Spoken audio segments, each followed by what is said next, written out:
Hello yours, welcome to டாப்பா TNPSC. நாம் இந்த வீடியோவில் பாலிட்டி ப்ரீவியஸ் இயர் கொஸ்டின் பேப்பரில் என்னென்ன கேட்டிருக்காங்க அப்படிங்கிறத பார்க்கலாம். வாங்க இந்த வீடியோக்குள்ளே போகலாம். பொறுத்துக்க, சைமன் குழு எப்போன்னு பார்த்தோம்னா 1927, நேரு அறிக்கை எப்போன்னு பார்த்தோம்னா 1928, வட்டமேசை மாநாடு அப்படின்னா 1930, இரண்டாவது வட்டமேசை மாநாடு 1931, வகுப்பு வாரி முறை எப்போன்னு பார்த்தோம்னா 1932. இதை வரிசைப்படுத்துகன்னு கூட கேட்கலாம். ஏன்னா இப்போ வர டிஎன்பிசி ட்ரெண்டு யூபிஎஸ்சி மாரி கேட்க ஆரம்பிச்சிட்டாங்க. அதனால் இப்போ வரிசைப்படுத்துக அப்படின்னு கூட கேட்க ஆரம்பிச்சிட்டாங்க. ஸோ நீங்கள் தான் ஒரு கொஸ்டினில் பல விதத்தை அணுகி அதை எடுத்துக்க பார்க்கணும். பின்வரும் அட்டவணைகளில் மொழியை பற்றிய அட்டவணை எது அப்படின்னு பார்த்தோம்னா அது 8வது அட்டவணை. மொழிகள் பற்றிய அட்டவணை 8வது அட்டவணை.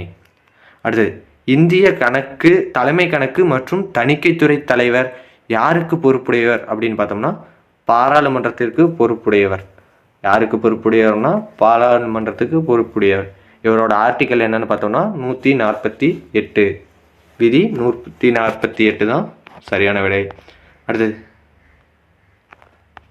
சுப்பிரமணியம் பாலாஜி மற்றும் தமிழ்நாடு அரசு என்ற வழக்கிற்கு தொடர்புடைய விவகாரம் எதுன்னு பார்த்தோம்னா தேர்தல் அறிக்கையின் உள்ளடக்கம். சுப்பிரமணியம் பாலாஜி மற்றும் தமிழ்நாடு அரசு என்ற வழக்கிற்கு தொடர்புடைய விவகாரம் தேர்தல் அறிக்கையின் உள்ளடக்கம். அடுத்தது, இந்தியாவில் எந்த ஆண்டு முதன்முறையாக அணு ஆயுத சோதனை நடத்தப்பட்டதுன்னு பார்த்தோம்னா 1974. அடுத்தது, கீழ்கண்ட வாக்கியத்தை எழுதவும் மற்றும் தவறான வாக்கியத்தை தேர்ந்தெடுக்கவும் இருக்கு. இதை ஞாபகம் வச்சுங்க. மத்திய மாநில சட்டங்களை நடைமுறைப்படுத்துவதற்கு நீதித்துறை அதிகாரமானது பகிரப்பட்டுள்ளது. ஒற்றையாட்சி முறை இருப்பதால் அனைத்து அதிகாரங்களும் மத்தியில் மட்டுமே உள்ளன. மத்திய மாநில அரசுகள் உறவுகளில் ஒருங்கிணைப்பே முக்கிய அம்சமாகும்.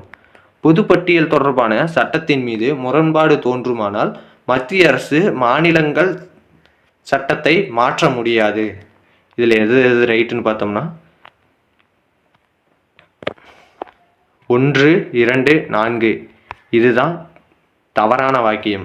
ஏன்னு பார்த்தோம்னா மத்திய மாநில சட்டங்களை நடைமுறைப்படுத்துவதற்கு நீதித்துறை அதிகாரம் பகிரப்பட்டுள்ளது அப்படின்னா அது தவறானது.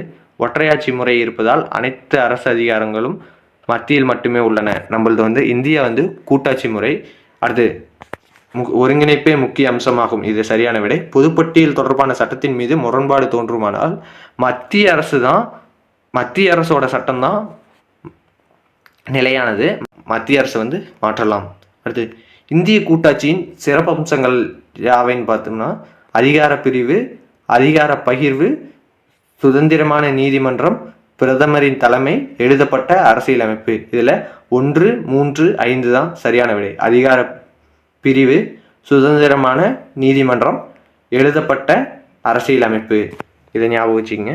இதை சுதந்திரமான நீதிமன்றம் இருக்கிற வரைக்கும் தான் இங்கே அதிகாரம் கரெக்டாக இருக்கும்.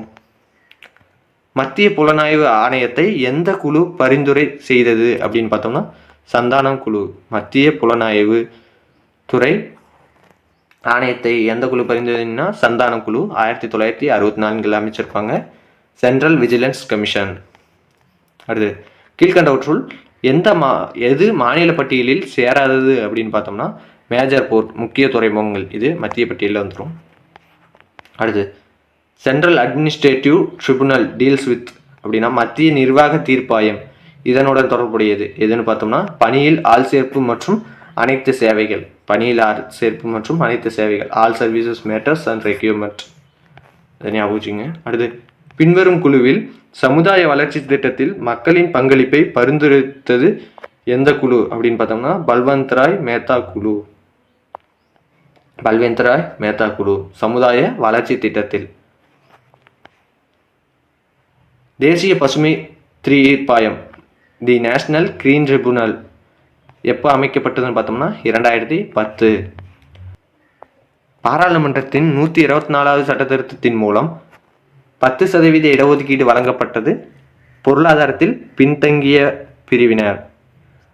பாராளுமன்றத்தில் 124வது சட்ட திருத்தத்தின் மூலம் 10% இடஒதுக்கீடு வழங்கப்பட்டது. பொருளாதாரத்தில் பின்தங்கிய பிரிவினர், இதை வந்து பொருளாதாரத்தில் பின்தங்கிய பிரிவினருக்காக பாராளுமன்றத்தில் இயற்றப்பட்ட சட்டம் எது அப்படின்னு கேட்கலாம். இல்லைன்னா எத்தனை சதவீதம்னு கேட்கலாம், எத்தனாவது சட்ட திருத்தம்னு கேட்கலாம். இதை ஞாபகம் வச்சுங்க. புவியின் வெற்றி வீரர் என்ற விருதை வழங்குவது யுஎன்ஓ, யுனைடெட் நேஷன் ஆர்கனைசேஷன், ஐநா சபை. அடுத்தது, இந்தியாவில் எப்போது தேசிய வெள்ள ஆய்வுக்குழு நிறுவப்பட்டது? 1976. அடுத்து, பின்வரும் மொழிகளில் எந்த மொழி ஐக்கிய நாடுகள் சபையின் அலுவல் மொழியாக இல்லை அப்படின்னு பார்த்தோம்னா கொரிய மொழி. மற்ற மொழியெல்லாம் ஐக்கிய மொழியின் அலுவல் மொழியாக இருக்குது. என்னென்னு பார்த்தோம்னா சீன மொழி, ஸ்பானிஷு, அரேபிய மொழி. ஞாபகம் வச்சுங்க. அடுத்தது, வெண்மை புரட்சியின் தந்தை என கருதப்படுவர் வி குரியன். யாருன்னு பார்த்தோம்னா வர்கீஸ் குரியன் தான். பசுமை புரட்சியின் தந்தை யாருன்னு கமெண்ட் செக்ஷனில் சொல்லுங்கள். ஞாபகம் வச்சுங்க, பசுமை புரட்சி தந்தை வேற, இந்திய பசுமை புரட்சியின் தந்தை வேற. தமிழகத்தின் சுயமரியாதை இயக்கத்தை துவக்கியவர் ஈவே ராமசாமி. அடுத்து, மாநில சட்டமன்றத்தில் நிதி மசோதாவை யாருடைய பரிந்துரையின் பேரில் அறிமுகப்படுத்த முடியும்? யாருன்னு பார்த்தோம்னா ஆளுநர். ஞாபகம் வச்சுக்கோங்க, ஆளுநர். அடுத்து, இந்திய அணுசக்தி கழகம் உருவாக்கப்பட்ட ஆண்டு 1948. அடுத்தது,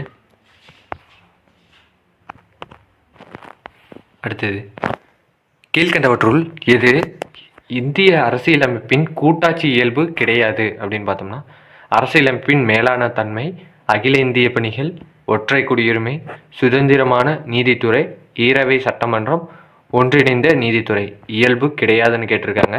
அகில இந்திய பணிகள் இயல்பு கிடையாது, ஒற்றை குடியுரிமை இயல்பு கிடையாது, 6வது ஒன்றிணைந்த நீதித்துறை இது இயல்பு கிடையாது. ஞாபகம் வச்சுக்கோங்க. அடுத்தது, அரசியலமைப்பின் 12வது பகுதியானது மத்திய மாநில உறவுகளில் உள்ள உறவை மட்டும் குறிப்பிடுகிறது. எதுன்னு பார்த்தோம்னா நிதி உறவுகள். என்னன்னு பார்த்தோம்னா நிதி உறவுகள்.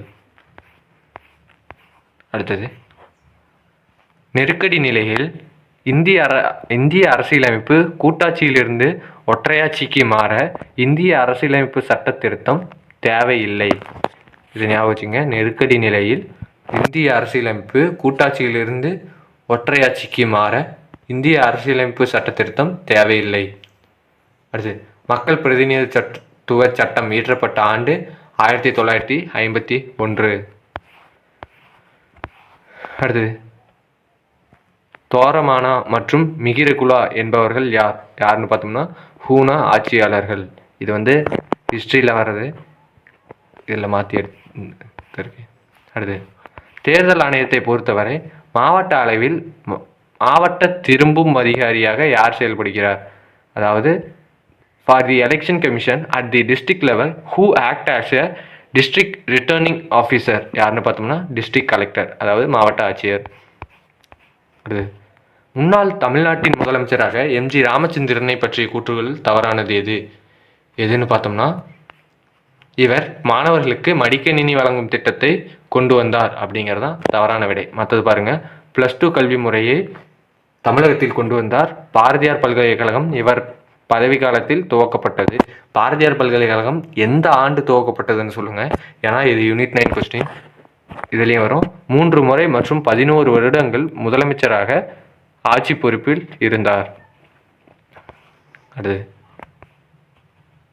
1989ஆம் ஆண்டு தஞ்சை தமிழ் பல்கலைக்கழகத்தின் ராஜராஜன் விருதை பெற்ற நாவல் எதுன்னு பார்த்தோம்னா தென்பாண்டி சிங்கம். 1989ஆம் ஆண்டு தஞ்சை தமிழ் பல்கலைக்கழகத்தின் ராஜராஜன் விருதை பெற்ற நாவல் தென்பாண்டி சிங்கம். அடுத்து, பாலகங்காதர திலகர் சிவாஜி திருநாளை எந்த ஆண்டில் அறிமுகப்படுத்தினார்? 1896.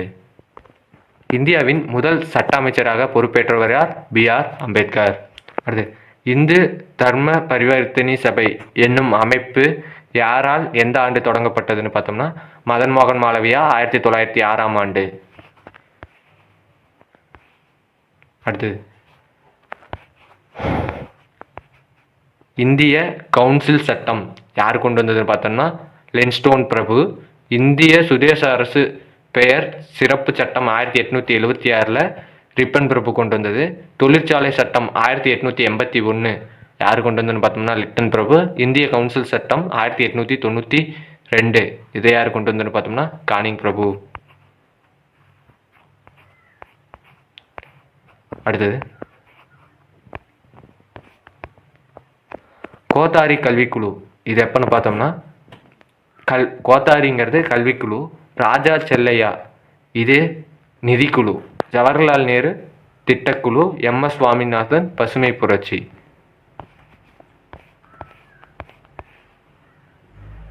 டெக்கன் எஜுகேஷன் சொசைட்டியை நிறுவியவர் ஜிஜி அகர்கர்.